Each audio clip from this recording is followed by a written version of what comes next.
जी हाँ मित्रों, आप सभी को नमस्कार। एक्सरसाइज में आप सभी का स्वागत है। कैसे हैं आप सभी लोग? आज हमारा एक नया चैप्टर है, क्लास 7th एनसीईआरटी, हमारे अतीत भागों का, नगर व्यापारी और शिल्पी जन। ये चैप्टर हमारा कुछ क्लास 6 में जो हमने एक एनसीईआरटी पढ़ी थी, राजा व्यापारी और नगरवासी या शिल्पी शिल्पकार, है ना, उससे मिलता जुलता है। बस थोड़ा सा इसमें कुछ चीजों का बदलाव आएगा। वो जब हमने पढ़ा था तो हमने खासकर प्राचीन भारतीय इतिहास के बारे में देखा था। आज हम मध्यकाल के साथ साथ थोड़ा सा प्राचीन भारत को, हम दोनों को डिस्कस करके हुए चलेंगे। इसके पहले हमने पांचवा चैप्टर देखा था। पांचवा चैप्टर था शासक और इमारतें, जिसके अंतर्गत हमने दिल्ली का लाल किला, कुतुब मीनार, दक्षिण भारत के कंदरिया महादेव का मंदिर, है ना, तो कुछ गुप्तकालीन इमारतें, कुछ सल्तनत, कुछ मुगल काल और कुछ नई इमारतें जैसे मंदिर निर्माण शैली वगैरह, उनके बारे में हम डिस्कस करेंगे। तो आज हम इस चैप्टर को चलिए शुरू करते हैं। एक मध्ययुगीन नगर की यात्रा पर कोई यात्री। अब मध्य युग में कई सारे मुस्लिम यात्री आए, इब्न बतूता आया मोरक्को से, है ना, अलबरूनी आया। तो इस तरह से कई तरह के यात्री आए। उस नगर के बारे में कैसी आकांक्षाएं रखता होगा, इस बात पर निर्भर करता है कि वह नगर किस प्रकार का था। क्या वह एक मंदिर नगर था, या एक प्रशासनिक केंद्र, या वाणिज्यिक शहर, या पत्तन नगर, या किसी अन्य प्रकार का शहर। वस्तुतः कई नगर तो एक साथ अनेक प्रकार के थे, प्रशासनिक भी थे, मंदिर नगर भी थे, उसके साथ वहाँ यानी वहाँ ट्रेड भी होता था, शिल्प का उत्पादन भी होता था। तो मिला जुला नगर नगर का केंद्र हो सकता है। जैसे वर्तमान में हम दिल्ली जैसे शहरों की यात्रा करें, तो दिल्ली में कुछ जगहों पर जहाँ पर तुम्हारा केंद्रीय सचिवालय है, संसद भवन है, सुप्रीम कोर्ट है, तो ये देखेंगे तो ये प्रशासनिक नगर के अंतर्गत आ जाएगा। उसी तरह हम जब पुरानी दिल्ली साइड जाएंगे तो वहां पर बहुत सारे वाणिज्यिक केंद्र हैं, है ना, शिल्प कला का भी केंद्र है, मंदिर भी हैं कई सारे जो ऐतिहासिक दृष्टिकोण से महत्वपूर्ण है। तो हम कई चीजें एक साथ देख सकते हैं। लेकिन हम जम्मू कश्मीर कटरा वगैरह की यात्रा करें तो हम वहां पर ज्यादा से ज्यादा क्या देखेंगे? मंदिरों को देखेंगे। दक्षिण भारत में कई जगहों पर यात्रा करेंगे। तो जब भी आप कोई यात्रा करते हैं तो यात्रा के दौरान जो भी सारी चीजें आप देखते हैं, वो किस प्रकार आप महसूस कर सकते हैं, कैसे उनको अपने भावों के माध्यम से व्यक्त कर सकते हैं, अगर आपको व्यक्त करने के लिए कहा जाए। तो इस तरह जब भी कोई शहर, पुराने जमाने में कोई यात्री घूमने आता था, तो सबकी एक आकांक्षा होती है, वो क्या देखना चाहता है, ठीक है, वो अपने मन में लेके चलता है। तो मध्य और दक्षिण भारत में व्यापार और शिल्पकारी उत्पादन के प्रमुख केंद्र। अब जहां प्रोडक्शन होता था, चाहे वो कपड़े का प्रोडक्शन हो, शिल्प कला का प्रोडक्शन हो, या अन्य प्रकार की चीजें हों, तो अब जैसे देख सकते हैं, काबुल एक प्रमुख शहर है अफगानिस्तान का, पुष्कर, अजमेर, वृंदावन, ठीक है, ये यमुना नदी के किनारे वृंदावन बसा हुआ है। अजमेर, पुष्कर में आप सभी को पता है मंदिर है। मुर्शिदाबाद, कलकत्ता, अहमदाबाद, सूरत। अब ये सूरत क्या था? शहर बताए अहमदाबाद, कपड़ा निर्माण केंद्र, यानी भारत का मानचेस्टर कहा जाता है, या पश्चिमी भारत का मानचेस्टर कह सकते हो। बरार, बीदर, गोलकुंडा, बीजापुर, ये रियासतों के बारे में जानते हो। तो ये भी क्या है? प्रमुख व्यापार होता था, शिल्पकारी उत्पादन होता था। ये दक्षिण भारत के नगर हैं। हम्पी, हम्पी मंदिर कला शैली के लिए प्रमुख विख्यात है। हम्पी का जो कला शैली है वो देखेंगे। कमलापुरम, स्वामी मलाई, तिरुपति, तिरुपति बालाजी लड्डू बहुत प्रसिद्ध है और उनको जीआई टैग भी दिया गया है। महाबलीपुरम के मंदिर जो एकाश्वंग मंदिर है, रथ मंदिर है।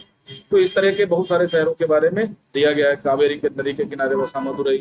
तो ये सारे स्थान या तो या उत्पादन केंद्र हो सकते हैं, या मंदिर केंद्र हो सकते हैं, या सभी प्रकार के केंद्र हो सकते हैं। और प्रशासन भी, जैसे मुर्शिदाबाद, कलकत्ता, जब मुगल अंपायर का डिक्लाइन हुआ तो मुर्शिदाबाद में बंगाल की राजधानी चली गई। फिर धीरे धीरे कलकत्ता आ गई, भी भारत की राजधानी कलकत्ता बन गई, तो 1911 तक रही, है ना। तो ये प्रशासनिक केंद्र भी थे, उत्पादन भी यहाँ ठीक ठाक होता था, और यहाँ का आर्किटेक्चर हो या शिल्प कला हो, ये भी अपने आप में काफी महत्वपूर्ण था। अहमदाबाद, अगर सूरत की बात करें तो यहाँ पर उत्पादन के लिए प्रसिद्ध था। सूरत जो है समुद्र किनारे पड़ता है, तो वहां पर क्या होता था? पत्तन नगर भी था। तो वहां से ट्रेड होता था, दूसरे देशों के लिए यहाँ से जाता था। अगर दक्षिण भारत में बात करें तो वहां भी, एमपी की बात करें तो वो मंदिर निर्माण का बहुत बड़ा केंद्र था, है ना, विजयनगर साम्राज्य के अंतर्गत। तो इस तरह चीजें हुई। मुसलीपट्टनम था। मुसलीपट्टनम में क्या होता था? ट्रेड होता था, है ना, और ये समुद्र किनारे था तो पत्तन भी बन जाता था। सोमनाथ मंदिर के बारे में आपने पढ़ा है ना, काफी इंपॉर्टेंस रखता है। तो जितने भी आप ज्यादातर ये इस तरह की चीजें देखेंगे तो कहाँ देखेंगे? यमुना के दक्षिण और पश्चिम की तरफ, ठीक है। बात समझ में आ गई ना? तो अब प्रशासनिक केंद्र देख सकते हैं, जैसे चूल वंश के बारे में आपने प्रशासनिक केंद्र पढ़ा था। ग्राम को वहां क्या बोलते थे? नाडु बोलते थे, नाडु। उसके बाद वलनाडु, फिर कहीं प्रांत आता था, है ना, जिले आते थे, या धीरे धीरे ऐसे जैसे वर्तमान में गांव आता है, ग्राम आता है, फिर मंडल स्तर आता है। मंडल में जैसे नगर जिला पंचायत हो गया तुम्हारा। मंडल के बाद आता है आपका जिला, जिले के बाद आ जाए प्रांत। कई जिलों को मिला करके प्रांत का निर्माण होता है, जैसे कई ग्रामों को मिला करके मंडल का निर्माण होता है। मंडल के निर्माण के लिए कई सारे मंडल मिला करके जिले का निर्माण होता है, और कई सारे जिलों को मिला करके प्रांत का निर्माण होता है। तो इस तरह धीरे धीरे क्या होता है, छोटी से शुरुआत होती है और बड़े तक चली जाती है ना। तो जो इनका प्रशासनिक सिस्टम होगा ना, गांव स्तर पर हुवेंदार वगैरह होंगे, वेल्लाल वगैरह होंगे, जो वहाँ के धनी किसान, सप्रांत किसान होंगे, तो वो क्या करेंगे, वहाँ मुखिया के रूप में काम करेंगे। मंडल स्तर पर केंद्र से कोई भेजा जाएगा, जिला स्तर पर भी राजकुमार वगैरह होंगे। प्रांतों में ज्यादातर शासक क्या करते थे, अपने प्रमुख लोगों को नियुक्त कर देते थे, प्रांतपति बना देते थे, है ना। तो ये चीजें आपकी समझ में आई। तो देखो, हिस्ट्री को पढ़ने का सबसे सिंपल तरीका होता है ना कि आप छोटी से छोटी चीजों पर ध्यान दें। जैसे ही आप ध्यान देना शुरू करते हो, एनसीईआरटी इतनी सरल भाषा में, उसके शब्द थोड़े टफ हैं क्योंकि वो शुद्ध हिंदी में लिखे गए हैं, और बाकी जो स्टोरी टाइप में बताया जाता है ना, तो उसको आपको स्टोरी टाइप में ही करना है। अगर ये सारी चीजें कर लेते हैं तो आपके लिए बहुत अच्छा हो जाता है। इसीलिए आपसे कहा जाता है एनसीईआरटी को पढ़िए। अब अध्याय 2 में चोल वंश के बारे में पढ़ा। आइए हम आपकी कल्पना, घोड़े पर सवार होकर चोल राजाओं की राजधानी तंजावुर, जैसा कि अब 1000 वर्ष पहले था, यात्रा पर चले। अब कहा गया है चोल वंश के बारे में आपने पढ़ा है, ठीक है, आपने किताबें देखी हैं, आपने कई प्रकार के साक्ष्य देखे हैं, उनके बारे में अभी तक आपने पढ़ा, लेकिन आपने तंजावुर या चोल वंश के बारे में पढ़ने के अलावा वहां घूमा नहीं है। लेकिन फिर भी हम कल्पना करते हैं कि हम वहां घूमने जा रहे हैं, और उसकी राजधानी जो तंजावुर थी उसको हम देखते हैं। तो 1000 वर्ष पहले था, हम ऐसा अनुमान लगाएंगे और अपनी किताबों से तुलना करेंगे।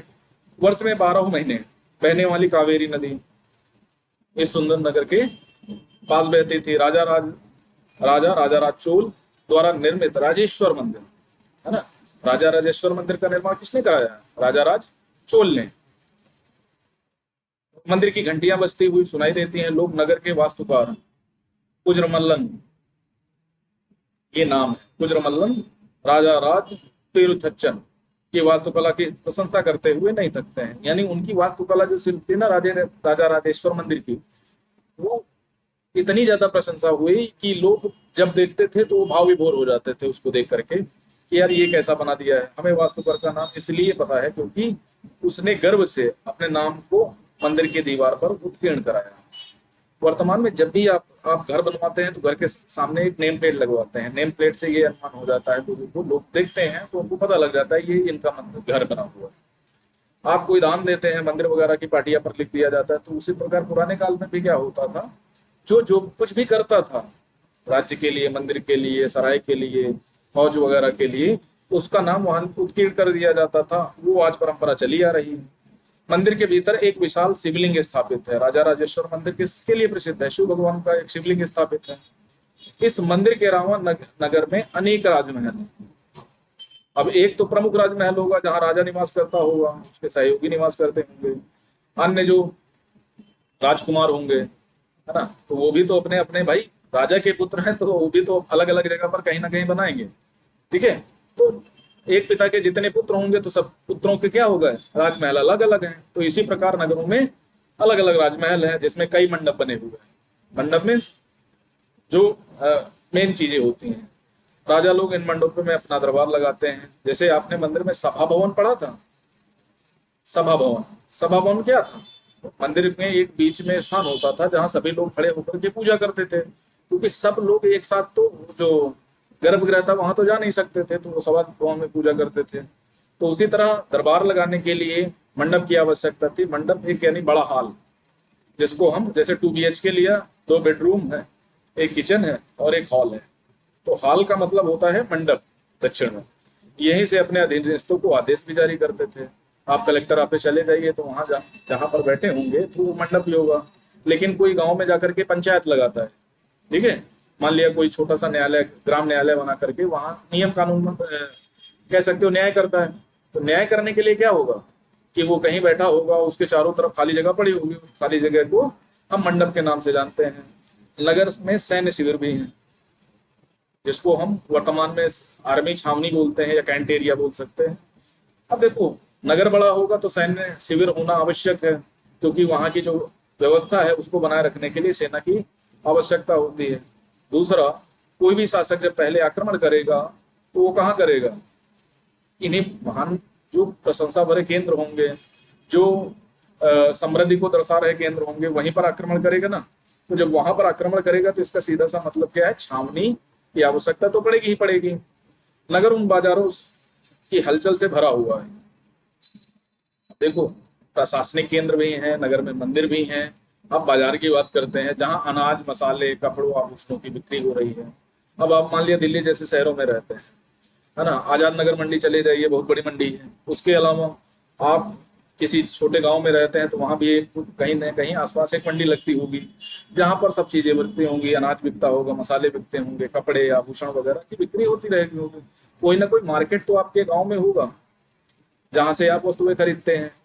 और ज्यादा वस्तुएं खरीदनी है तो आपको बड़े मार्केट, जिले के स्तर पे जाना पड़ेगा या मंडल के स्तर पर।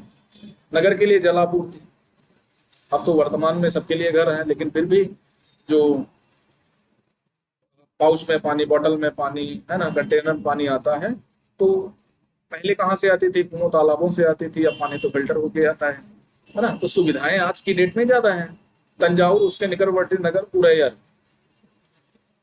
है ना, उरैयर, और ये क्या लिखा है, उरैयर सलीम बुनकर मंदिर में के उत्सव के लिए झंडे झंडिया बनाने का कपड़ा, राजा और अभिजात वर्ग के लिए बढ़िया सूती वस्त्र, क्योंकि राजा सूती वस्त्र पहनता था, जनसाधारण के लिए मोटा सूती वस्त्र तैयार कर रहे हैं। कौन? निकटवर्ती नगर उरैयूर के सलीय बुनकर या सालीय बुनकर।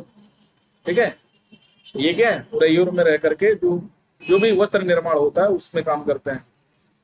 तो वहां यहाँ से कुछ दूरी पर स्वामी मलाई में स्थापित अथवा मूर्तिकार उत्तम कांस्य की मूर्तियां, लंबे सुंदर घंटा धातु घंटा, है ना, जो मंदिर में लगते हैं, धातु के दीप बना रहे हैं।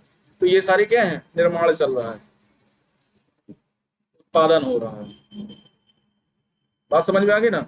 उत्पादन हो रहा है तो इसका मतलब क्या है? प्रशासनिक नगर भी है, मंदिर नगर भी है, उसके अलावा व्यापारी भी यहाँ काम कर रहे हैं, मूर्ति शिल्पकार भी हैं, है ना। तो ये प्रकार मिला जुला रूप है कि नहीं? मिला जुला रूप है कि नहीं है? सभी प्रकार के काम हो रहे हैं। सूती कपड़ा महीन भी बन रहा है और अन्य लोगों के लिए मोटा कपड़ा भी तैयार हो रहा है ना। घंटियां भी बनाए जा रहे हैं, धातु के दीप भी बनाए जा रहे हैं, मूर्तिकार उत्तम कांस्य की प्रतिमा बनाए रहे हैं।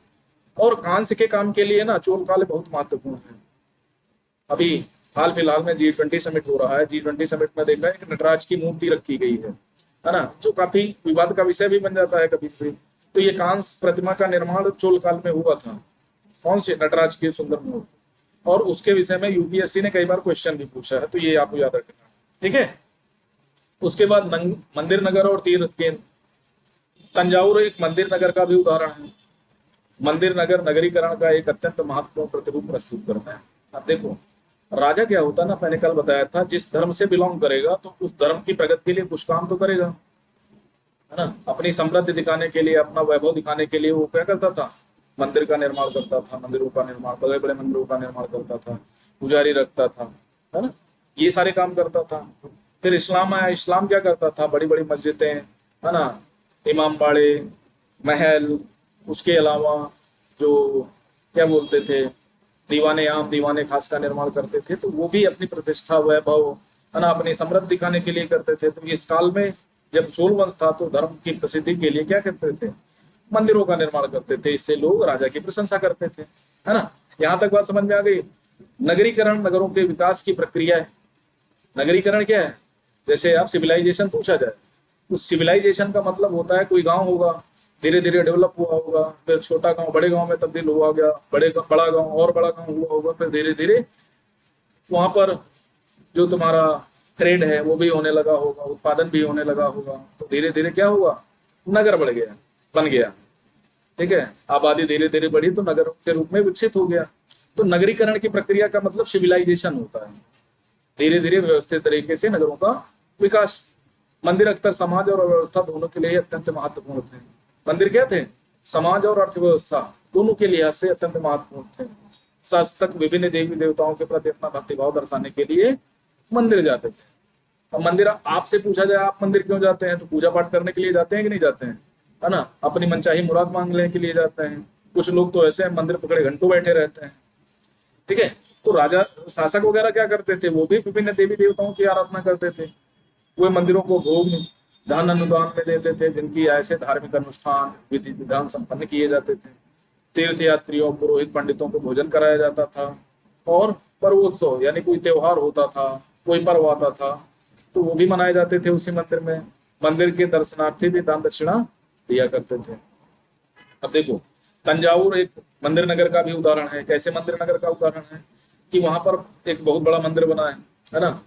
और मंदिर क्या होते हैं, अर्थव्यवस्था। उस समय अर्थव्यवस्था समाज दोनों के लिए आवश्यक होते थे, क्योंकि समाज के लोग क्या करेंगे, उस मंदिर में पूजा पाठ हवन सामग्री वगैरह सारी चीजें करेंगे, दान भी देंगे, है ना। अर्थव्यवस्था के लिहाज से क्यों इंपॉर्टेंट है, क्योंकि मंदिर के लिए बहुत सारी भूमि अनुदान भी दे दी जाती थी, और मंदिर में छोटी छोटी गतिविधियां चलती रहती थी। धार्मिक अनुष्ठान होते थे, विधि विधान से संपन्न कराए जाते थे। बहुत सारे तीर्थ यात्री होते थे जो वहां आते थे, खाना पीना खाते थे। उसके अलावा धार्मिक अनुष्ठान भी होते थे, पुरोहितों पंडितों को भोजन भी कराया जाता था। वहां उत्सव भी मनाए जाते थे। जब लोग परेशान, है ना, मान लिया भारी बारिश हो गई, सूखा पड़ गया, तो लोग यहाँ पर मंदिरों में उत्सव भी मनाते थे, जिससे उनकी फसल क्या हो, बेहतर हो, उनके जो जानवर हैं उनको बीमारियां कम हो, उनके बच्चों की बीमारियां कम हो। तो आम लोग भी मंदिरों के लिए दान दक्षिणा भी करते थे। ठीक है, यहाँ तक समझ में आ गया। अब देखो, ये सुंदर प्रतिमा कांस्य की बनी है, कांस्य की प्रतिमा, और लॉस्ट वेक सिस्टम यानी लुप्त मोम पद्धति। लुप्त मोम सिस्टम, लुप्त मोम सिस्टम मतलब होता है कि पहले मोम की एक मूर्ति बनाई जाती है। ठीक है, मोम की मूर्ति को बना करके उसको ऊपर से मिट्टी से ढक दिया जाता है, और मिट्टी से जब ढक दिया जाता है, मिट्टी पक जाती है, उसके बाद एक होल के माध्यम से जो कांसे यानी तांबा रांगा इन सबको मिला करके जो मिश्र धातु कांसा बनाया जाता है, कांसे को गला करके उसके होल से डाला जाता है। और जैसे ही होल से डालना शुरू करोगे तो जो अंदर मोम था वो पिघल करके बाहर आ जाएगा और बढ़िया मूर्ति तैयार हो जाएगी। ये कला शैली जो है ना, लुप्त मोम पद्धति सिंधु घाटी सभ्यता की है। सिंधु घाटी सभ्यता में, अब सोचो कितनी पुरानी टेक्नोलॉजी है, वर्तमान में भी उपयोग की जाती है। कांसा क्या है, एक मिश्र धातु है। मिश्र धातु वो होती हैं जो प्रकृति में स्वतंत्र रूप से नहीं मिलती। दो धातुओं को मिला करके तीसरी जो धातु को जो तीसरी धातु का निर्माण किया जाता है उसे कांसा कहते हैं। जैसे तांबे और रांगे के मेल से बनती है मिश्र ये कांसा। जैसे कांसे के सिक्के आते थे ना, अब तो लोहे के सिक्के आने लगे। तो कांसा क्या होता था, तांबे और रांगे को मिला करके यानी टिन को मिला करके बनाया जाता था। टिन मतलब जस्ता। घंटा धातु में रांगे के का अनुपात किसी भी अन्य किस्म के कांसे से अधिक होता था, है ना। घंटे जैसे ध्वनि उत्पन्न करते हैं तो इसमें क्या होता है, जस्ता कम होता था, तांबा ज्यादा होता था, तो ज्यादा मजबूत हो जाती है। चोलकालीन कांस्य मूर्तियां अध्याय 2 आपने देखा था, तो मोम तकनीक से बनाई जाती थी। इस प्रविधि के अंतर्गत सबसे पहले मोम की एक प्रतिमा बनाई जाती थी। इसे चिकनी मिट्टी से पूरी तरह लेप कर सूखने के लिए छोड़ दिया जाता था, है ना।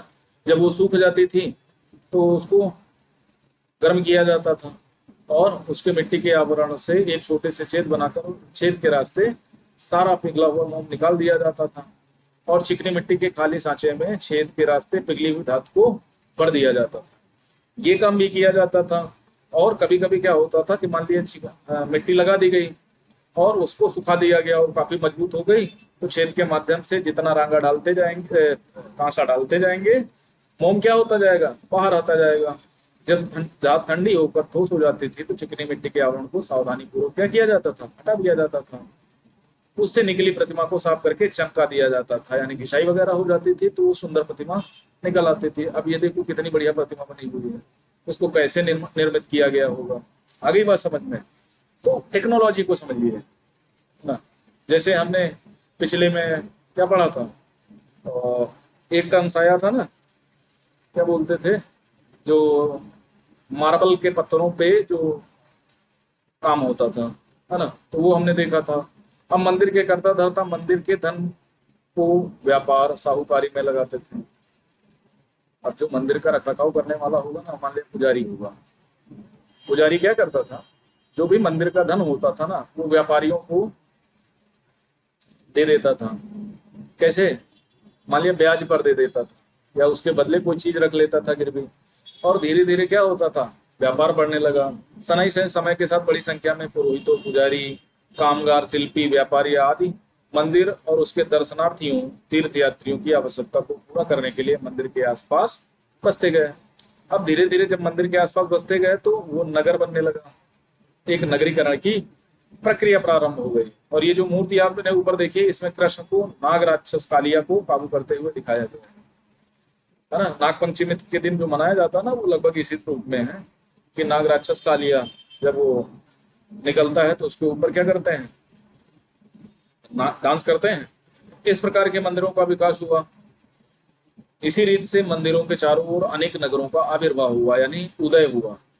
जब मंदिरों के आसपास लोग बसते गए, जैसे मैंने कल बताया था ना कि जब वो तंजौर का मंदिर बनाया गया तो 4 किलोमीटर का एक धीरे धीरे स्लीपिंग वाला रास्ता बनाया गया, स्लाइड्स टाइप का।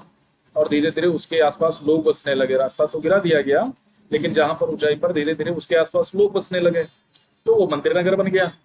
जैसे मध्य प्रदेश में बिल्लाल स्वामी, बिलसा विदिशा, और गुजरात में सोमनाथ। उन अन्य महत्वपूर्ण नगर तमिलनाडु के कांचीपुरम, मदुरई, आंध्र प्रदेश के तिरुपति के हैं, है ना। तो इन मंदिरों को देखा होगा, इनके आसपास जनसंख्या बसने लगी और धीरे धीरे ये नगरों में तब्दील हो गए। तीर स्तर पर धीरे धीरे नगरों के रूप में विकसित हो गए। और यहाँ के लोगों के लगे काम क्या था, है ना, मिठाई वगैरह बनाना, लड्डू बनाना और भोजन का निर्माण करना, कि जो भी तीर्थ यात्री आते थे तो वो कुछ ना कुछ खाएंगे पिएंगे। जैसे अपना उत्तर प्रदेश का वृंदावन, है ना, मथुरा में जो निर्माण कार्य चल रहा है, अयोध्या में जो राम का मंदिर का निर्माण कार्य चल रहा है, तो उसके आसपास देखो नगरों का विकास कैसे धीरे धीरे हो गया कि नहीं हो गया। और जिस धर्म का वो मंदिर होगा उसके आसपास की आबादी उसी धर्म की हो जाएगी। जैसे आप किसी मजार में जाएंगे, जैसे देवा शरीफ आप चले जाओ, या मुंबई में चले जाओ, किसी भी मजार पे जाएंगे तो उसके पास जो पॉपुलेशन होगी ना, वो उसी धर्म से बिलोंग करेगी जिस धर्म का वो मंदिर होगा। धीरे धीरे नगरों के रूप में विकसित हो गए। वृंदावन उत्तर प्रदेश, तिरुवन्नमलाई तमिलनाडु ऐसे नगरों के 2 उदाहरण हैं। अजमेर राजस्थान 12वीं सदी में चौहान राजाओं की राजधानी था। आगे चलकर मौजूद शासन में यह सूबा यानी मुख्यालय बन गया। यह नगर धार्मिक सह-अस्तित्व का एक उत्कृष्ट उदाहरण प्रस्तुत करता है। हिंदू मुसलमान यहाँ प्रॉपर सह अस्तित्व के साथ रहते हैं। सुप्रसिद्ध संत ख्वाजा मोइनुद्दीन चिश्ती यहाँ 12वीं सदी में बस गए थे। कहाँ? अजमेर में। और अजमेर में उनकी क्या बनी है? मजार बनी हुई है ना। श्रद्धालु जो उनका दर्शन करने वाले हैं, विभिन्न पंथों को मानने वाले लोग यहाँ आते थे। अजमेर के पास पुष्कर, पुष्कर झील पढ़ा है ना आपने? पुष्कर झील सरोवर है जहां पर प्राचीन काल से ही तीर्थयात्री आते रहे हैं। कहते हैं पुष्कर में ब्रह्मा का छोटा मंदिर है। अब मैंने तो ज्यादा पढ़ा नहीं तो मुझे पता नहीं है। अब छोटे नगरों का संजाल 8वीं शताब्दी से ही देखो, प्रथम जो नगरीकरण था ना, प्रथम नगरीकरण वो कौन सा था? Indus valley civilisation. द्वितीय नगरीकरण जो स्टार्ट हुआ ना, वो महाजनपद काल के आसपास से स्टार्ट हुआ। अब तृतीय नगरीकरण की बात करें तो मध्यकाल में हुआ। और चतुर्थ नगरीकरण जब इंडो गॉथिक शैली भारत में आई, यानी औपनिवेशिक काल से लेकर के वर्तमान तक काल तक, है ना। तो ये नगरीकरण के एग्जाम्पल हैं। बात समझ में आ गई ना। अनेक हाँ 8वीं शताब्दी से उपमहाद्वीप में अनेक छोटे छोटे नगरों का संजाल बिछने लगा था। एग्रीकल्चर, शिल्प कला, व्यापार बढ़िया बहुत बेहतरीन तरीके से चल रहे थे। तो लोग जहां पाते, जनसंख्या बढ़ने लगी थी धीरे धीरे। जनसंख्या बढ़ेगी तो भाई नगरों का विकास या छोटे छोटे नगरों का विकास तो करना ही पड़ेगा। संभवतः उनका प्रादुर्भाव बड़े बड़े गांवों से हुआ था। उनमें आमतौर पर एक मंडपिका जिसे बाद में मंडी कहा जाने लगा होती थी, जहां आसपास के गांव वाले अपनी उपज भेजने के लिए आते थे। जैसे वर्तमान में बाजार, है ना, तो अब तो सरकार बनाती है ना। जैसे नवीन मंडी, आजाद नगर मंडी, ये सरकारी मंडियां हैं। इसके अलावा विभिन्न छोटे छोटे गाँव में, अगर गाँव में जाएंगे ना, तो कई गाँवों के आसपास एक बड़ी मंडी होती है जहाँ पे व्यापारी अपनी साग सब्जी, हरी सब्जियां, है ना, राशन के सामान, काफी सारी चीजें बेचने आते हैं, मसाला, कपड़े वगैरह सारी चीजें बेचने आते हैं। तो मंडपिका बाद में उसे मंडी कहा जाने लगा होती थी। अपनी उपज बेचने के लिए आते थे। उसमें ऐसी गलियां थी जहां दुकानें बाजार थे, जिसे हट या हाट कहा जाता है।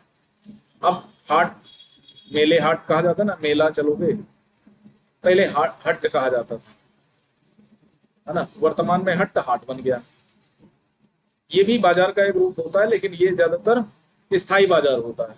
और जो मंडी होती है ना, वो अस्थायी बाजार होती है, सप्ताह के 1-2 दिन लगती है, कहा जाता है। इसके अलावा भिन्न भिन्न प्रकार के कारीगरों, शिल्पियों, जैसे कुम्हार, तोलियों, शक्कर बनाने वालों, ताड़ी बनाने वाले, सुनारों, लोहारों, पत्थर तोड़ने वाले आदि के अलग अलग बाजार होते थे। अब मान लिया एक बड़ा बाजार है, कहीं पत्थर बेचने वाले ज्यादा होंगे, तो कहीं पर लोहार ज्यादा होंगे, कहीं सुनार ज्यादा होंगे। ज्यादातर नगरों के मध्य भाग में सुनारों का दबदबा होता है ना। और कुम्हार, तोलिया, ये तो कहीं भी बच सकते हैं। तो नगरों की जो बसावट होती थी ना, वो उसका भी एक प्रकार होता था। आदि के अलग अलग बाजार होते थे। कुछ व्यापारी तो नगर में स्थायी रूप से बसकर अपना कारोबार करते थे। ठीक है, जैसे आप मुखर्जी नगर आते हैं, मुखर्जी नगर के चारों तरफ देखो क्या है, कोचिंग इंस्टीट्यूट भरे पड़े हैं। अब एक नगरों का चित्र देख सकते हो, तो खंडा तिखंडा इमारतें बनी हुई है ना, ये मध्यकाल का है। तो जब कुछ अन्य व्यापारी नगर नगर घूमकर क्रय विक्रय किया करते थे। आसपास और दूर दराज के व्यापारी नगरों में स्थानीय ऊपर खरीदने दूरवर्ती स्थानों के उत्पाद, जैसे घोड़े, नमक, कपूर, केसर, पान सुपारी और काली मिर्च जैसे मसाले बेचने के लिए आते थे। तो व्यापार का मतलब क्या हुआ, कोई चीज लेके आएगा, कोई लेके जाएगा।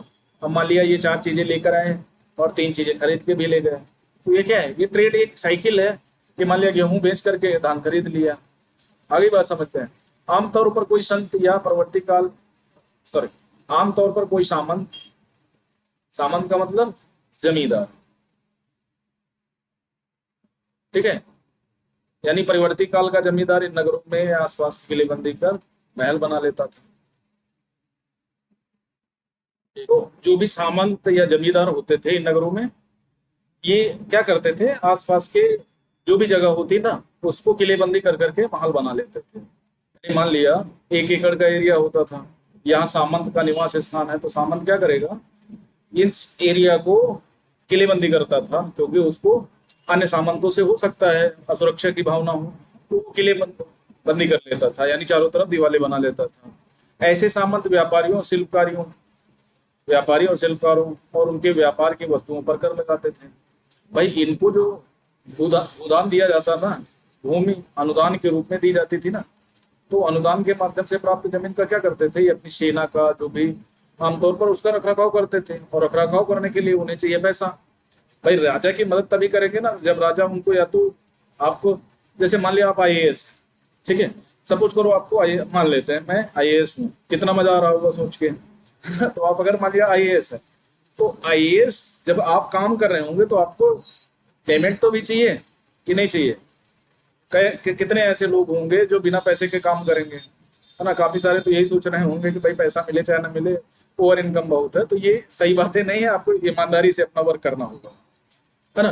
तो आपको जब पैसा चाहिए तो आपको रेवेन्यू भी इकट्ठा करना पड़ेगा। तो कलेक्टर क्या करता है, 2 काम करता है, एक तो प्रशासनिक देखता है, एक रेवेन्यू डिपार्टमेंट भी देखता है ना, जितना भी लैंड रेवेन्यू होता है या अदर रेवेन्यू होता है। तो सामंत क्या करता था उस समय, सामंत के पास तुम्हारी पुलिस भी थी, न्याय का भी काम करता था, आपने पिछली क्लासेस में देखा। उसके अलावा वो राजस्व की वसूली करता था राजा के लिए, और जो राजस्व वो अपने उपयोग के लिए ले लेता था, तो उसी से अपना वो काम चलाता था। और कभी कभी करों के संग्रहण का अधिकार किसको दे दिया जाता था, स्थानीय मंदिरों को प्रदान कर देते थे। कि मंदिरों का रखरखाव करने के लिए भी तो उन्हें पैसा चाहिए, और पैसा कहाँ जाएगा, जो मंदिर के लिए भू अनुदान मिलेगा, है ना, जिसका निर्माण स्वयं उसके द्वारा या धनाढ़ व्यापारियों के द्वारा कराया गया होता था। ऐसे अधिकारों का उल्लेख अभिलेखों में किया गया है, जो आज भी जाने जाते हैं। आपने ताम्रपत्र देखा था, ताम्रपत्र, है ना। खिल्ली के समय क्या हुआ कि जो जमीनें दी जाती थी, है ना, तो उनको परमानेंट नहीं किया जाता था, चेंज कर दिया जाता था। अगर कोई बेईमानी करता पकड़ा जाता था तो उसके हाथ पैर काट दिए जाते थे, इतनी भयानक सजा दी जाती थी, है ना। फिर उसको जमींदार बना मान लिया गया, उसके पहले उसको सामंत माना जाने लगा, है ना। और औपनिवेशिक काल में देखोगे मालवाड़ी, है ना, रैयतवाड़ी, स्थायी बंदोबस्त में जमींदार महलों के अंतर्गत जो स्थानीय प्रमुख थे, और फिर अंग्रेज सरकार सीधा किसानों से जुड़ गई। तो ये सारे जो टर्म्स है ना, ये आपको याद करने पड़ेंगे और समझना पड़ेगा। ठीक है, जैसे मनसबदारी आपने देखा, इक्तेदारी आपने देखा, इक्ता व्यवस्था, तो ये सल्तनत काल की व्यवस्था थी। मनसबदारी मुगल काल की व्यवस्था थी। जमींदारी वगैरह अन्य प्राचीन सामंत वगैरह अन्य प्राचीन व्यवस्थाएं थी। ठीक है, तो जो इक्तेदार होगा, मनसबदार होगा, वो अपनी सेना के रख रखाव के लिए उसे जो कर इकट्ठा करेगा, उसी से काम चलाएगा। यह राजस्थान से प्राप्त एक 10वीं सदी का अभिलेख का सारांश है। यानी कोई अभिलेख ये देखो पाया गया जिसमें वे शुल्क दिए गए हैं जो मंदिर प्राधिकारियों द्वारा वस्तुओं के रूप में वसूल किए जाते थे।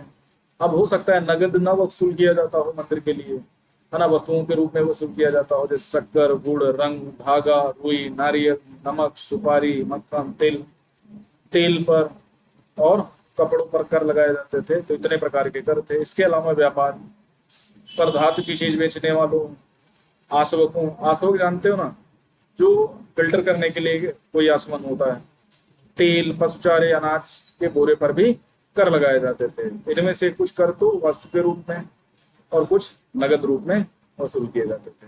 ठीक है, वर्तमान में जो टैक्स स्लैब है ना, कोई जीएसटी है, कोई, है ना, वैट है, कुछ अन्य प्रकार के, कोई सेल टैक्स है ना, कोई जो उत्पादन प्रोडक्शन कर है, तो इस तरह के हजारों प्रकार के कर होते हैं। तो उस समय भी आपने एक अभिलेख देखा था जिसमें 500 प्रकार के, तमिलनाडु का था, 500 प्रकार के करों का जिक्र था और 500 प्रकार के शब्दों का वर्णन आया। किसके लिए? टैक्स के लिए, कर के लिए। ठीक है, अब छोटे व्यापारी और बड़े व्यापारी, व्यापारी कई प्रकार के हुआ करते थे। उसमें बंजारे लोग भी शामिल थे। कई व्यापारी, विशेष रूप से घोड़ों की सब व्यापारी अपने संघ बनाते थे। यानी जो भी व्यापार करने वाला होगा, मान लिया लोहे का व्यापार करने वाला होगा तो वो कई सारे लोहे के व्यापारी मिलकर संघ बना लेंगे। घोड़ों का व्यापारी होगा तो घोड़ों को व्यापारी, कई सारे घोड़े के व्यापारी मिलकर के एक यूनियन बना लेते थे, जिसका एक मुखिया होता था और वह मुखिया उनकी ओर से घोड़े खरीदने के इच्छुक योद्धाओं से बातचीत करता था। ठीक है, जैसे आपका अड़तिया, जिसको अड़तिया शब्द सुना है, अड़तिया होता है ना, या मान के चलो, एक मान लिया क्या बोलते हैं, वर्तमान में कई सारे शब्द, मीडिएटर कह सकते हो, जो क्या करता है दो लोगों से मिल करके। तो उस तरह ये मुखिया हुआ करते थे। मुखिया उस संघ के प्रधान हुआ करते थे और व्यापारियों के या जो खरीदार होते थे उनके बीच में आकर के बातचीत करते थे। चूंकि व्यापारियों को अनेक राज्यों, जंगलों से होकर गुजरना पड़ता था, इसलिए वे आमतौर पर काफिले बनाकर एक साथ यात्रा करते थे। क्यों ऐसा होता था? उस समय चोरी चकारी बहुत होती थी, लूट मार बहुत होती थी, है ना। एक कहानी आपने वो अंगुलीमाल डाकू की सुनी है ना। तो इस प्रकार से यात्रा करना थोड़ा दुरूह होता था। एक राज्य से दूसरे राज्य में निकलने लगे, मान लिया लोगों ने आप पर हमला कर दिया और आपकी सारी चीजें ले ली और आपको मार के फेंक दिया, तो इसलिए काफिला बनाकर चलते थे। तो थोड़ा मजबूती होती थी कि 50 लोग एक साथ चल रहे हैं तो 10 लोग उस पर यात्रा थोड़ी करेंगे, है ना। और अपने हितों की रक्षा के लिए व्यापार संघ यानी यूनियन बना लेते थे। वर्तमान में आर्टिकल 19 के तहत यूनियन बनाने का अधिकार है। ठीक है, बात समझ में आ गई ना, व्यापार संघ वगैरह कैसे बनते थे, है ना। 8वीं शताब्दी और परवर्ती काल में अनेक ऐसे संघ थे जिनमें सबसे प्रसिद्ध मणिग्राम या नाना देशी। अब ये टर्म्स पूछे जा सकते हैं, मणिग्रामम और नाना देशी। ये साउथ इंडिया में संघ थे, इनको हमने क्लास 6 की एनसीईआरटी में देखा था। ठीक है, तो ये आपको टर्म्स बहुत याद होने चाहिए। 5 क्वेश्चन आसपास टर्म से पूछे जाते हैं और अगर पूरे पेपर में देखें तो लगभग 10 क्वेश्चन टर्म से मिल जाएंगे, हिस्ट्री, ज्योग्राफी, पॉलिटी, इकोनॉमी वगैरह के, है ना। तो ये आपको बहुत जरूरी है याद करना। ये व्यापार संघ प्रायद्वीप के भीतर दक्षिण पूर्व एशिया और चीन के साथ दूर दूर तक व्यापार करते थे। जैसे वर्तमान में रिलायंस इंडस्ट्री है, ठीक है, तो रिलायंस अकेले थोड़ी है, रिलायंस में बहुत सारे लोग अपने पैसे लगा चुके हैं, है ना। तो अब रिलायंस ग्रुप हो गया ना, तो रिलायंस ग्रुप कई सारे देशों से अपना व्यापार करता है। जैसा कि आप समझ सकते हैं, इस काल के दौरान लोगों का माल का आना जाना लगा ही रहता था। आपके विचार में इस आवाजाही का नगरों, गांवों के जनजीवन पर क्या प्रभाव पड़ा होगा? नगरों में रहने वाले कारीगरों की सूची बनाएं। अब देखो, व्यापार अगर बढ़िया हो रहा है तो क्या होगा? सभी को धन मिलेगा, भाई ऐसा थोड़ी व्यापारी ही सब कुछ बनाएगा, उत्पादन तो कहीं हो रहा होगा, और उत्पादन में श्रमिक भी लगे होंगे, शिल्पी भी लगे होंगे, टेक्निकल लोग लगे होंगे, सभी मिलकर के और सभी की इनकम जनरेट होगी। जितना व्यापार बढ़ेगा, जितनी आवाजाही होगी, व्यापार तो उतना ज्यादा होगा। इसके अलावा चेट्टियार, मालवाड़ी। चेट्टियार दक्षिण भारत का शब्द है, मालवाड़ी गुजराती शब्द है। जैसे समुदाय भी थे जो आगे चलकर देश के प्रधान व्यापारी समूह बन गए। गुजराती व्यापारियों में हिंदू बनिया, मुस्लिम बोहरा दोनों समुदाय शामिल थे। यानी जो गुजराती व्यापार, अब तो कुंजरा, मुस्लिमों में कुंजरा शब्द सुना होगा। और भारत में व्यापारी बनिया, जिसको हम गुप्ता के नाम से जानते हैं, है ना, सुनार।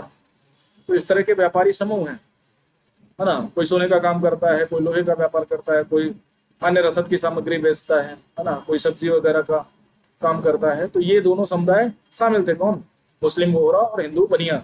वे दूर दूर तक लाल सागर के बंदरगाहों, फारस की खाड़ी, पूर्वी अफ्रीका, दक्षिण पूर्व एशिया, चीन से व्यापार करते थे। अब जो हमारा इंटरनेशनल ट्रेड था, वर्तमान में भी हमारा उस अमेरिका, सिंगापुर, यूरोप के कई देशों से, रूसिया से, चाइना से, है ना, हम सारी बहुत सारी जगहों से सारी चीजें खरीदते हैं। तो उस काल में भी क्या होता था, एक कुशल ट्रेड था, है ना। लेकिन उस समय संसाधन बहुत अच्छे नहीं थे, है ना। पानी वाले जहाज होते थे, नावों के माध्यम से व्यापार होता था।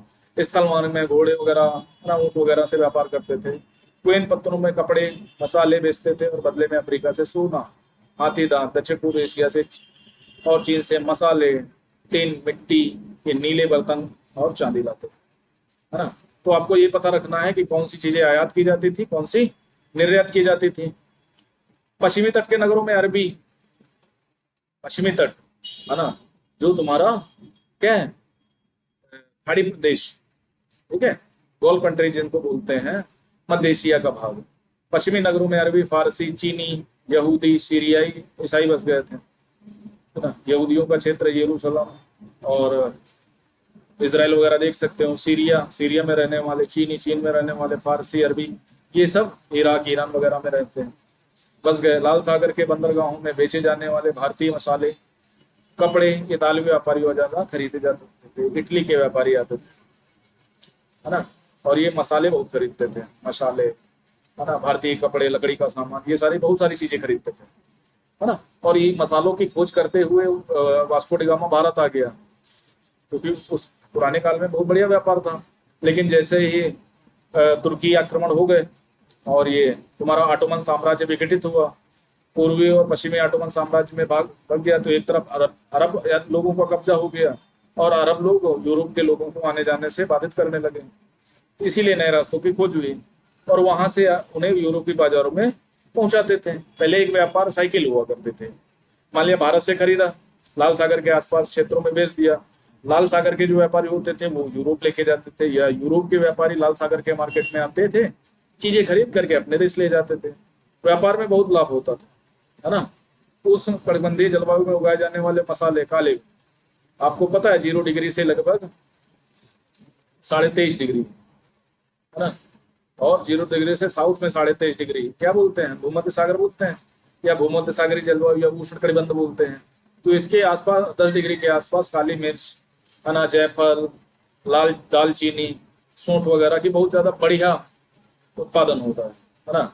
और ये यूरोपीय व्यंजनों का अंग बन गए थे, क्योंकि यूरोप में क्या होता है ना, चीजें को रख दिया जाता है काफी लंबे समय के लिए, मांस वगैरह का सेवन ज्यादा होता था, तो ये चीजें उसके लिए बहुत काम आती थी, तो इसलिए वहां पर बहुत महंगा होता था। सूती कपड़ा बहुत, भारतीय सूती कपड़ा बहुत लुभावना होता था, है ना। बहुत उत्तम किस्म के कारीगर होते थे भारत, और सूती कपड़ा जो महीन कपड़ा होता था बहुत एक क्लास का बनाते थे। ये चीजें ही यूरोपीय व्यापारियों को भारत तक खींच लाई। और इन्हीं चीजों के लिए क्या है, जो लंदन का जो बाद में मैनचेस्टर बन गया ना लंदन में, और भारत को मैनचेस्टर नाम से जाना जाता, वो वहीं के शब्द हैं। और हमारे यहाँ सूती कपड़ा बहुत बहुत मात्रा में होता था, मसाला बहुत मात्रा में होता था, और यूरोपीय व्यापारी इसी कारण तो भारत आते थे। लेकिन यहाँ की राजनीतिक सत्ता देख करके उनको कब्जा करना ज्यादा उचित लगा। ठीक है, समय के साथ साथ व्यापार नगरों का प्रतिरूप किस प्रकार बदला, इसके बारे में हम शीघ्र आगे पढ़ेंगे। अब देखो, व्यापार जहां बेहतर होगा, रोजगार के साधन बेहतर होंगे, तो क्या होगा, जो नगरीकरण है ना वो बेहतर किस्म का होगा, और जनसंख्या भी बढ़ने लगेगी। अब काबुल को देख सकते हैं, काबुल अपने पहाड़ी विषम भू दृश्य के साथ 16वीं शताब्दी से राजनीतिक और वाणिज्यिक दृष्टि से महत्वपूर्ण बन गया। ठीक है, कब? 16वीं शताब्दी, लगभग 1500 के बाद, जब बाबर आया भारत में 1526 से लेकर के 1530 तक बाबर रहा, फिर हुमायूं आया, है ना, अकबर आया, जहांगीर आया, शाहजहां आया। तो इस काल में क्या है, काबुल बहुत महत्वपूर्ण वाणिज्यिक और राजनीतिक केंद्र बन गया था।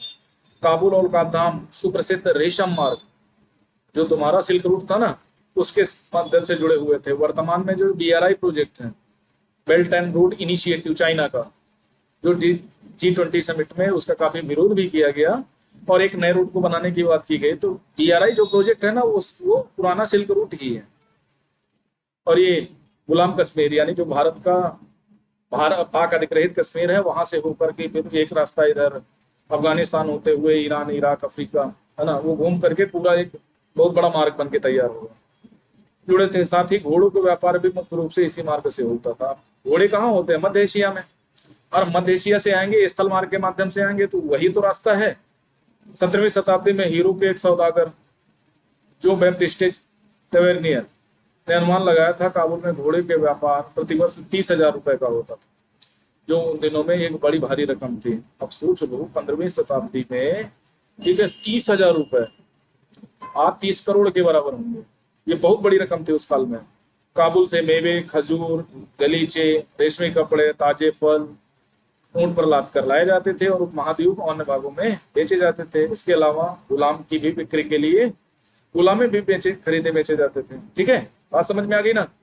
अब नगरों का शिल्प देख सकते हो, कितना सुंदर। पीतल की मोमबत्ती दान पर काला आवरण, ये मोमबत्ती इसमें डाल दी जाती थी, आराम से जला कर देती। आज हम उसको चिपकाते हैं तो वो पट से गिर जाती है। कुछ महान लोग तो टीवी पे रख देते हैं और टीवी धीरे धीरे क्या होती है, अंदर मोमबत्ती चली जाती है, आग भी लग जाती है। तो उस समय देखो कितने सुंदर सुंदर क्या होते थे, मोमबत्ती रखने के लिए स्थान होते थे। बीदर के शिल्पकार तांबे और चांदी में जड़ाई का काम करने के लिए इतने प्रसिद्ध थे। कहाँ के? बीदर। बीदर कहाँ है?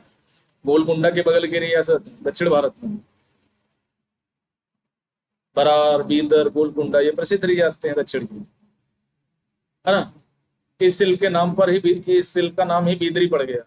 पांचाल और विश्वकर्मा समुदाय, पांचाल विश्वकर्मा समुदाय, उनमें सोनार, कोश्योरी, लोहार, राजमिस्त्री और बढ़ई शामिल थे। मंदिरों के निर्माण के लिए ये लोग क्या थे? आवश्यक थे। इसके अलावा वे राजमहलों, बड़े बड़े भवनों, तालाबों, जलाशयों के निर्माण में भी अपनी महत्वपूर्ण भूमिका अदा करते थे। अब जो शिल्पकार होगा, कुछ शिल्पकार ऐसे होंगे सोने चांदी का काम करते होंगे, कुछ तांबे का भी काम करते होंगे। उस समय तांबा भी एक बढ़िया धातु हुआ करती थी। अब तो तांबे का ज्यादा यूज होता नहीं है ना। अब सोना चांदी दिखावे के लिए पहन लिया जाता है, महिलाएं ज्यादा पसंद करती हैं। तो चढ़ाई के काम के लिए प्रसिद्ध थे और इसी के आधार पर इस शिल्प का नाम भी बीदरी पड़ गया। अब विश्वकर्मा वगैरह समुदाय था जो लोहे का काम करता था, सोनार थे जो सोने का काम करते थे, कशेरी, लोहार, है ना, राजमिस्त्री, राजमिस्त्री जो घर निर्माण करता है ना, बढ़ई जो लकड़ी का काम करता है, ये सारे लोग क्या करते थे? तो मंदिरों के निर्माण के लिए तो आवश्यक थे ही। ये नहीं होंगे तो मंदिर कैसे बनेगा, या महल कैसे बनेगा, या भवन कैसे बनेंगे, तालाब कैसे बनेंगे।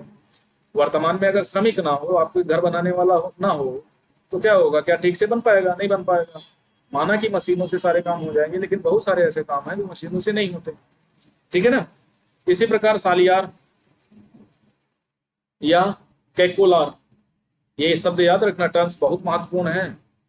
जैसे बुनकर भी समृद्धशाली समुदाय बन गए थे और वे मंदिरों को भारी दान दक्षिणा किया करते थे। अब जितना व्यापारी वर्ग होगा, जितना मेहनत करेगा भाई, तो व्यापारियों का काम बहुत अच्छा चलता है। जितनी मेहनत करेगा उसी हिसाब से वो क्या करेगा? आगे बढ़ता जाएगा।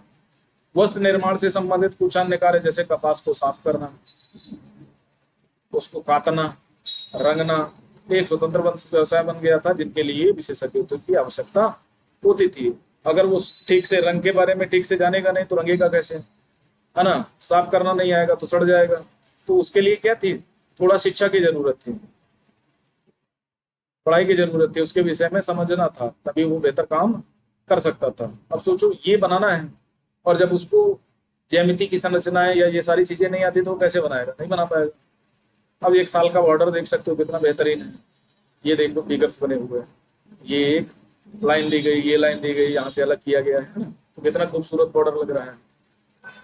अब शहर के बदलते हुए भाग्य, कई शताब्दियों के लंबे समय बाद अहमदाबाद, गुजरात जैसे कुछ बड़े नगर व्यापारिक केंद्रों के रूप में विकसित हो गए, जब पश्चिम भारत में बढ़िया व्यापार होने लगा, है ना।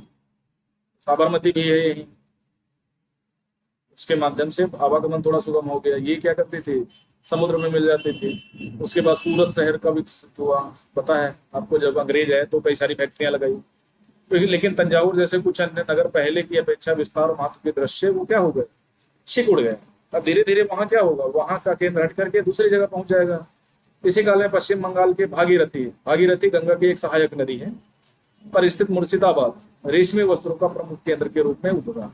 अब दक्षिण का विस्तार धीरे धीरे कम हुआ और पूर्वी और पश्चिम भारत में चला गया। 1704 में बंगाल की राजधानी बना।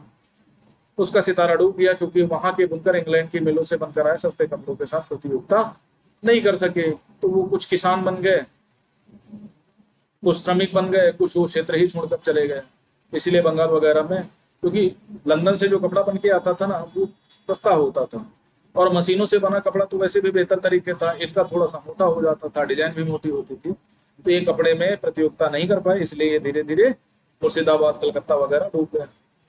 अब हम्पी, मछलीपट्टनम और सूरत के को एक नजदीक से देखते हैं, यानी उनका एक व्यू लेते हैं। हम्पी की वास्तुकला का सौंदर्य। हम्पी कहाँ है, कृष्णा और तुंगभद्रा नदियों की घाटियों में के मध्य स्थित। यह नगर 1336 में स्थापित विजयनगर साम्राज्य का केंद्र स्थित। 1336 में विजयनगर की स्थापना हुई थी। टूटी हुई दीवार का एक बुर्ज का दृश्य है, देख लो, ये बुर्ज बना हुआ है, दीवार टूटी हुई है ना। खंडहरों से पता चलता है कि शहर की किलेबंदी उच्च कोट की थी। देख लो कितने मोटे मोटे ईंटे, कितने बड़े बड़े हैं, और ये बुर्ज की किलेबंदी की गई।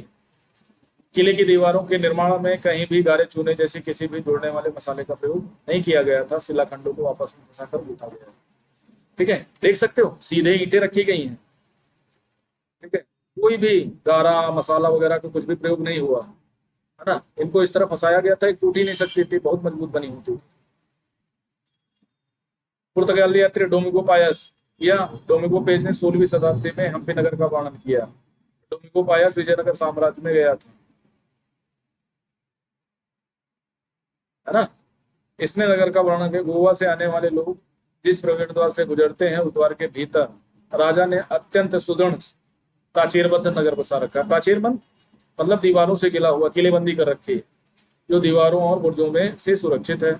ये दीवारें अन्य नगरों की दीवारें जैसी नहीं है, बल्कि बहुत मजबूत राजगारी का ऐसा नमूना है जो अन्य भागों में तो हम बहुत कम देखने को मिलेगा। उसी रीत से बनाए गए भवनों के अत्यंत सुंदर कतारें हैं, जिनकी छतें सपाट। आपके विचार में किलेबंदी क्यों की गई? अरे भाई, सुरक्षा के लिए, सुरक्षा के दृश्य। और विठल मंदिर देख सकते हो, पत्थर का रथ बना हुआ है, विठल स्वामी। ठीक है, ये पत्थर को काट के बनाए गए हैं, और एक ही पत्थर को काट के बनाए गए हैं, समझना इस चीज को। एक सेकंड।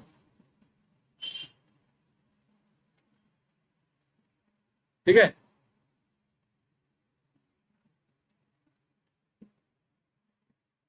एक सेकंड वेट करना, थोड़ा ब्लर हो गया, भी सही होता है।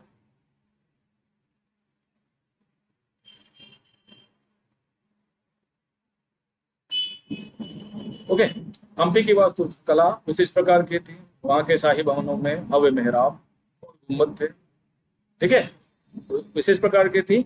शाही भवनों में क्या होता था, मेहराब का प्रयोग होता था। मेहराब आपने पढ़े थे, वो ऐसे वाले। गुम्बद का प्रयोग होता था, है ना। वहाँ स्तंभों वाले विशाल कक्ष भी बने थे। वहाँ स्तंभों पर बहुत बड़ी बड़ी इमारतें बनाई जाती थी, और स्तंभ अलग से लगाए जाते थे। आले बने हुए होते थे। आले का मतलब जो आप खिड़की बनवा, सॉरी, अलमारी होती है ना, अलमारी थोड़ा बड़ी हो जाती है। अगर किसी का पुराना घर है, मिट्टी वाला, जो पुराने जमाने में बनते थे, उसमें देखा होगा छोटे छोटे आरे टाइप के बने हुए हैं, उन्हें आले कहते हैं। वहां पर कोई सामान रख दिया जाता था। बाग बगीचे भी थे। कमल और टोडों की आकृति वाले मूर्तिकला के नमूने थे। कमल का प्रयोग बहुत किया गया है, टोडों का प्रयोग किया गया है। 15वीं-16वीं शताब्दी के अपने प्रसिद्ध समृद्धि काल में हम्पी एक कई वाणिज्यिक और सांस्कृतिक गतिविधियों के गुंजायमान रहता था, यानी चलायमान रहता था। वहाँ कई प्रकार के लोग आते थे। मोरो मुस्लिम सौदागर सामूहिक रूप से उनके लिए प्रयुक्त नाम होता था। अगर मोरू पूछा जाए तो क्या है, मुस्लिम सौदागरों के लिए सामूहिक रूप से प्रयुक्त नाम है। चेट्टियों पुर्तगालियों जैसे व्यापारियों के लिए जमघट लगा रहता था। यहाँ पर मुस्लिम व्यापारी भी आते थे, अरबी भी आते थे, फारसी भी आते थे, है ना, चेट्टियार भी आते थे, जो दक्षिण भारत के लोकल व्यापारी थे, पुर्तगाली भी आते थे।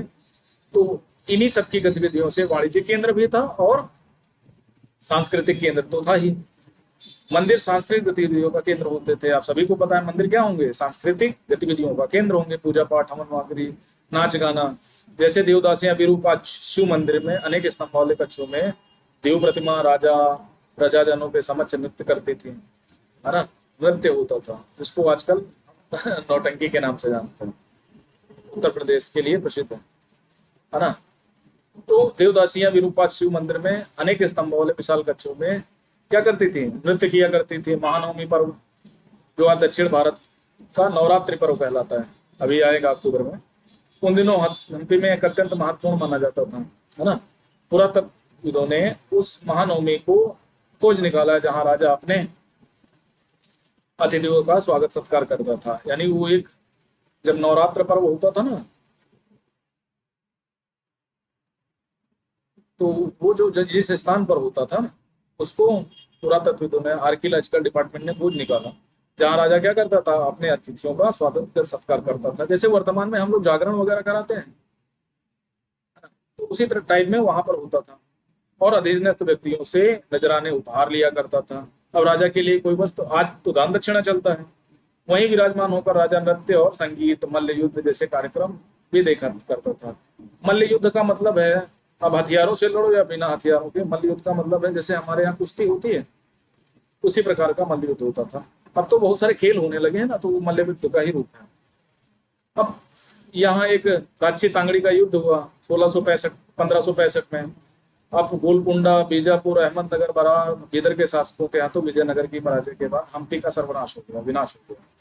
ठीक है, राजसी सांगड़ी का युद्ध कहते हैं। ये चार शासक मिलकर के हम्पी को तहस नहस कर डाला। किसने? बीदर, अहमदनगर, है ना, गोलकुंडा और बीजापुर के शासकों ने। ठीक है, अब सूरत को देख लेते हैं। हम्पी आप समझ चुके हैं, पश्चिम का प्रवेश द्वार कहलाता था। पश्चिम से आने वाले व्यापारी सूरत से आते थे, जो समुद्री रास्ते से आते थे, क्योंकि सूरत के किनारे समुद्र बसा हुआ है ना। मुगल काल में कैम्बे, आज के खंभात, खंभात की खाड़ी है, कुछ समय बाद अहमदाबाद के साथ साथ गुजरात में पश्चिम व्यापार का वाणिज्य केंद्र बन गया। बहुत सारी फैक्ट्रियां लगी।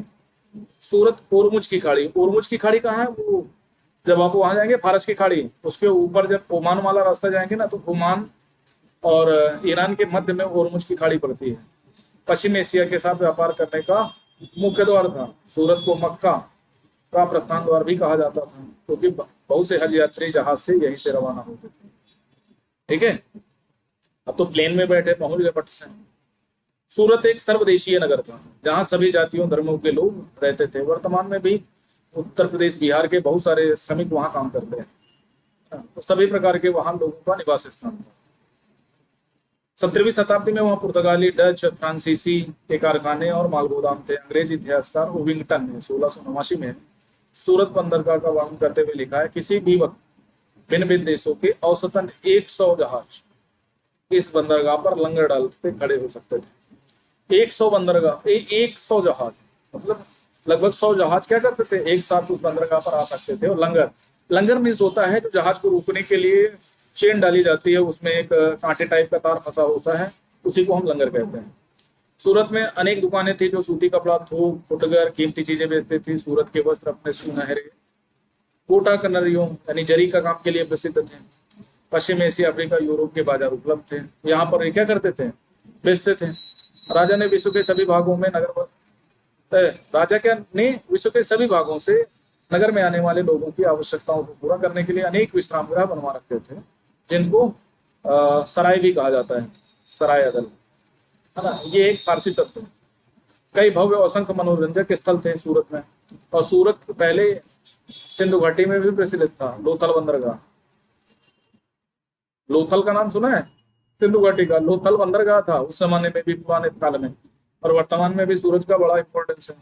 सूरत में काठियावाड़ी सेठों, महाजनों, महाजन उसे करता है जो ब्याज पे पैसा देता है, साहूकारी संपत्तियां थी, कंपनियां थी। उल्लेखनीय है कि सूरत से जारी की गई हुंडियां, हुंडी का मतलब एक प्रकार का विक्रय पत्र होता है, वर्तमान में हुंडी तो समाप्त कर दी गई है।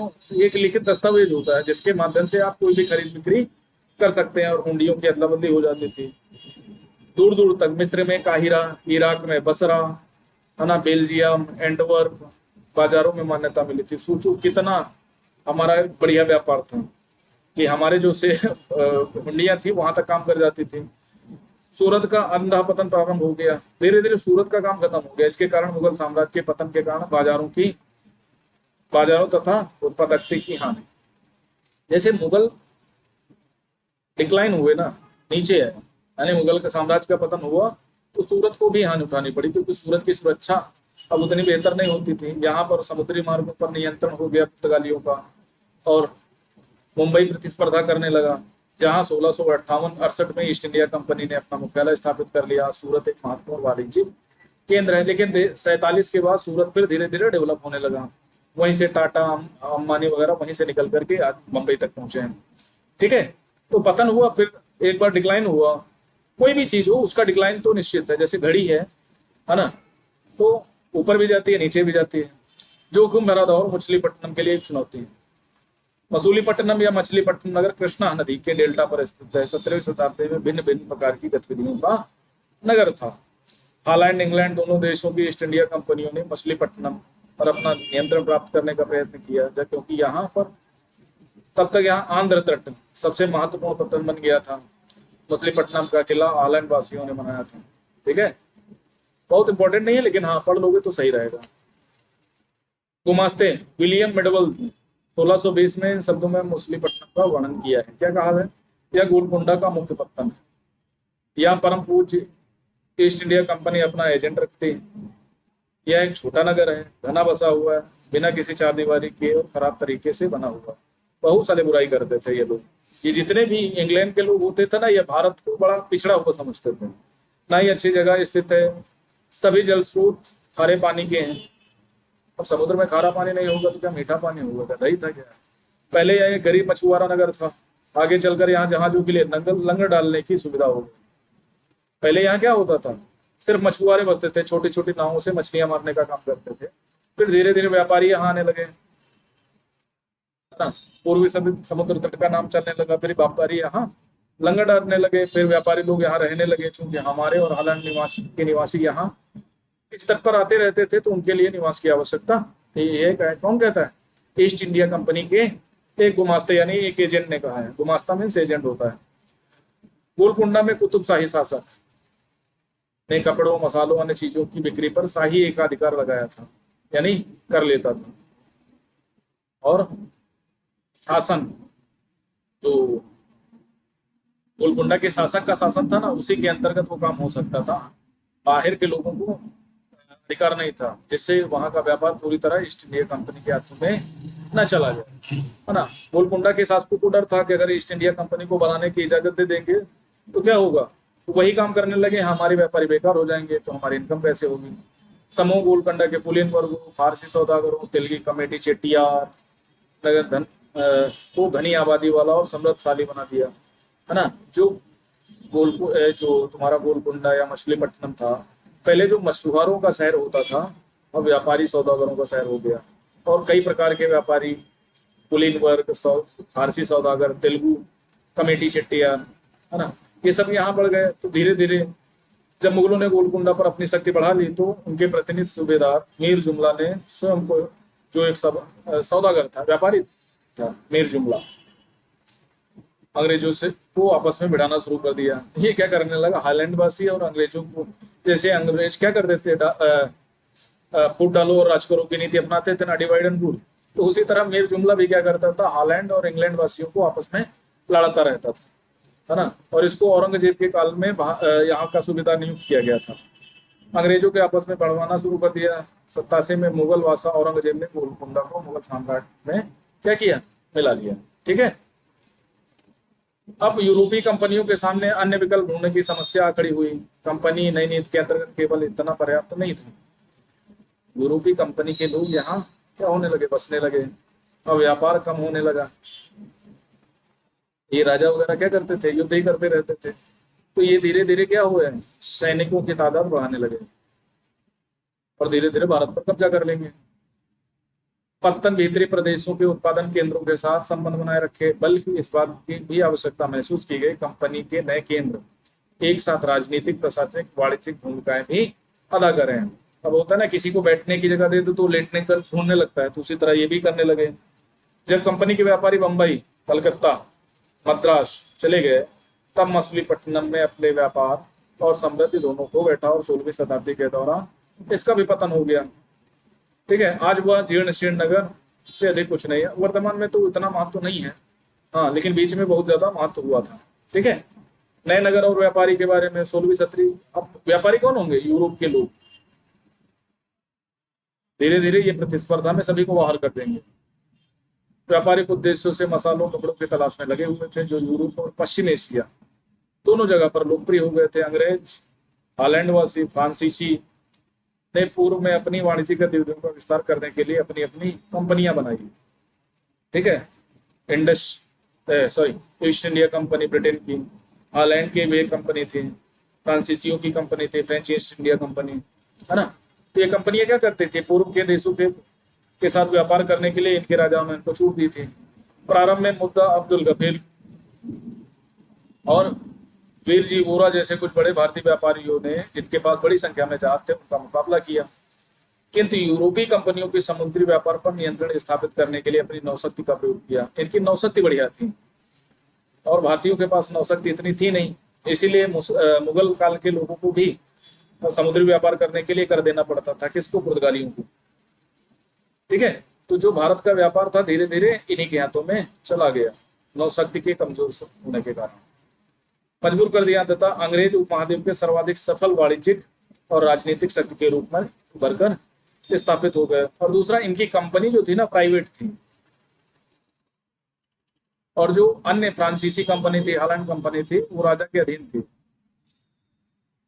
वस्त्रों जैसी वस्तुओं की मांग में तेजी से अधिकाधिक लोगों ने कताई बुनाई, धुलाई, रंगाई का अपना धंधा अपना लिया।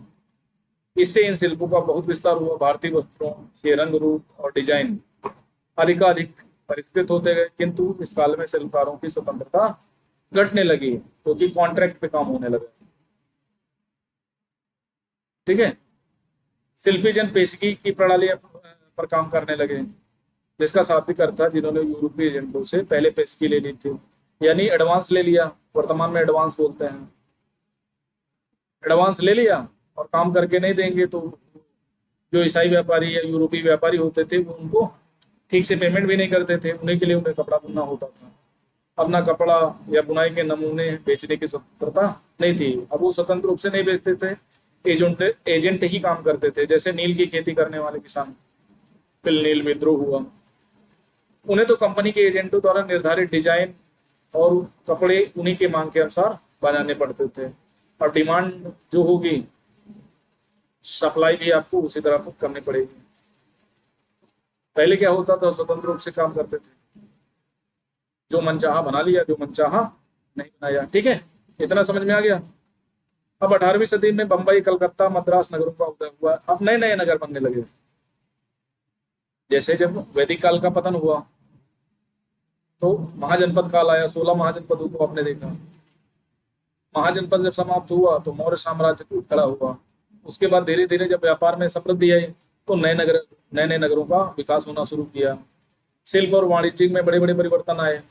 बुनकर जैसे कारीगर, सौदागर यूरोपीय कंपनियों द्वारा इन नए नगरों में स्थापित ब्लैक टाउन्स में स्थानांतरित हो गए। ब्लैक यानी देसी व्यापारियों, शिल्पकारों को इन ब्लैक टाउन्स में सीमित कर दिया गया, क्योंकि यहाँ के लोग जो थे ना, वो कृष्ण थे, सांवले थे, तो इसीलिए इनको ब्लैक टाउन्स में स्थानांतरित कर दिया गया। बहुत अच्छी जगह नहीं होती थी। मद्रास के फोर्ट सार्ट जेम्स, कलकत्ता के फोर्ट सेंट विलियम में शानदार कोठरियों में अपने आवास बनाए। 18वीं शताब्दी में शिल्प कलाओं, वाणिज्य की कहानी हम अगले वर्ष पढ़ेंगे, यानी क्लास 8 में हम इन चीजों को देखेंगे। अब देख लो, इनके मकान देख लो, है ना, ये ब्लैक टाउन्स हैं, और उनके महल देख लो, ये है। अब वास्को डी गामा और क्रिस्टोफर कोलंबस की कहानी सभी को पता है, बचपन से पढ़ रहे हैं। नाविकों द्वारा समुद्री मार्ग खोजने, भारत की खोज नहीं, समुद्री मार्ग को खोजने का अभूतपूर्व कार्य किया, जिसमें अनेक नाविक भारतीय उपमहाद्वीप तक पहुंचने का मार्ग खोजने और मसाले प्राप्त करने की इच्छा से प्रेरित थे। भारत को तो पहले से जानते थे, ठीक है, लेकिन जब इनका तुर्कों का कुस्तुनतुनिया पर अधिकार कर लिया और ऑटोमन साम्राज्य का डिक्लाइन हो गया, तो उधर से यूरोप के आने वाले यात्रियों के लिए मार्ग बंद हो गया, मध्य एशिया वाला। तो ये क्या करते थे, अब समुद्री रास्ते थे, स्वेज नहर था नहीं, है ना, और सीरिया वगैरह के आसपास भी उन्हीं लोगों का कब्जा था, मिस्र वगैरह में। तो ये लोग क्या करने लगे, वो साउथ पोल यानी जो केप ऑफ गुड होप है, दक्षिण भारत का, सॉरी अफ्रीका का दक्षिणी तट, वहां से घूम करके आया, फिर केरल पहुंचे। वास्को डी गामा अटलांटिक महासागर के साथ यात्रा करते हुए केप ऑफ गुड होप से निकलकर हिंद महासागर को पार करके भारत पहुंचा। उसने अपनी पहली यात्रा को पूरा करने में 1 वर्ष से भी अधिक समय लगा हुआ। सोचो, वो 1498 में कालीकट में पहुंचा और अगले वर्ष वह पुर्तगाली लिस्बन लौट गया, और समुद्री यात्रा के दौरान उसने 4 में से 2 जहाज नष्ट हो गए और 117 यात्रियों में केवल 54 ही जीवित बचे। सोचो, एक काफिला लेकर निकला था, अब क्या हुए, इतने यात्री मर गए, इतने ही बचे। तो मार्ग खोजे अत्यंत लाभकारी सिद्ध हुए। बाद में अंग्रेज, हालैंडवासी, फ्रांसीसी नाविकों के ने भी उनका अनुकरण प्रारंभ किया और कई मार्ग खोजे, जैसे कोलंबस को परिणाम निकला जिसकी किसी को आशा नहीं थी। एक इटली वासी क्रिस्टोफर कोलंबस ने भारत पहुंचने, मार्ग खोजने के लिए अटलांटिक महासागर को पार करके पश्चिम की ओर यात्रा करने का निश्चय किया। उसका सोचना था, चूंकि पृथ्वी गोल है, इसलिए वह पश्चिम की ओर से भारत पहुंच सकता है, और वह 1492 में वेस्ट इंडीज के तट पर पहुंचा। नाम इसी के नाम पर पड़ा, है ना, कौन, क्रिस्टोफर कोलंबस। उसके पीछे स्पेन, वेस्ट इंडीज का मतलब पश्चिम भारत, है ना, और इसीलिए वेस्ट इंडीज जो इंडीज की तरह मिलता है ना, तो इसीलिए उसको वेस्ट इंडीज कहा जाने लगा भारत के नाम पर। पुर्तगाल के नाम को विजेता भी वहां आते रहे। इसके मध्य दक्षिण अमेरिका के बड़े बड़े भागों से वो अपने कब्जे में कर लिया। उन प्रदेशों को, पहले वाली बस्तियों को समाप्त कर दिया। जो लोकल वहां के लोग थे ना, उनको, उनके साथ बड़ा बुरा व्यवहार किया। आ गई बात समझ में? तो ये है कहानी। तो आज का चैप्टर कैसे लगा हमें बताइए आप कुछ। राजा राजेश्वर, राजा चोल ने बनवाया। अजमेर सूफी संत कुतुबुद्दीन बख्तियार काकी की वो है। हम्पी किसकी राजधानी, विजयनगर साम्राज्य के। हालैंड वासियों ने आंध्र प्रदेश में वो क्या बोलते हैं, मछलीपट्टनम या मछलीपट्टनम बसाई। मछली पकड़ने वालों के नाम पर मछलीपट्टनम हो गया, बाद में उसको मछलीपट्टनम कर दिया गया। ये मंदिर नगर, नगरीकरण, विश्वकर्मा, वाणिज्यिक, ब्लैक टाउन्स, है ना, इन शब्दों को याद रखना। और भी बहुत सारे शब्द आए हैं जिनको आपको देखना है। क्या सही है? हम राजेश्वर मंदिर के मूर्तिकार स्थपति के नाम काशी ले लग जाते हैं। सही है। सौदागर लोग काफिलों में यात्रा करने के बजाय अकेले यात्रा करना पसंद करते थे। गलत है।